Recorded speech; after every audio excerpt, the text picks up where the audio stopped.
Après la libération des membres de sa famille, le président du CNT, Henri Konan Bédié, demande désormais la libération sans condition des cadres du PDCI encore en détention. Le président du CNT ne veut laisser aucun de ses compagnons de lutte derrière les barreaux. Après avoir obtenu la libération des membres de sa famille qui avaient été enlevés le mercredi dernier, le président du PDCI RDA exige désormais la libération de ses compagnons de lutte.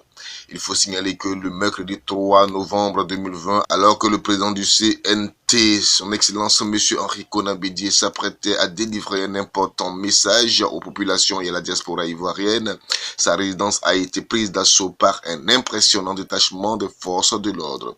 Lors de cette descente musclée, plusieurs personnalités, proches collaborateurs et parents du président du CNT ont été interpellés, dont l'ancien ministre, le professeur Maurice Kakougikaye, député à l'Assemblée nationale, le directeur de cabinet Ndri Kwadjo Pierre Narcisse, le vice-président Ezalé Georges, le secrétaire général Seribi Nguessan et Madame Aminata Ndiaye.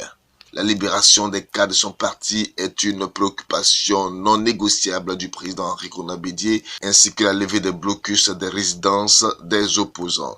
Suite aux tentatives d'intimidation de ces derniers jours, je demande la libération sans condition des cadres du PDCI RDA ainsi que la levée immédiate des blocus des résidences des opposants au régime antidémocratique d'Alassane Ouattara, a exigé le président du CNT sur sa page Twitter.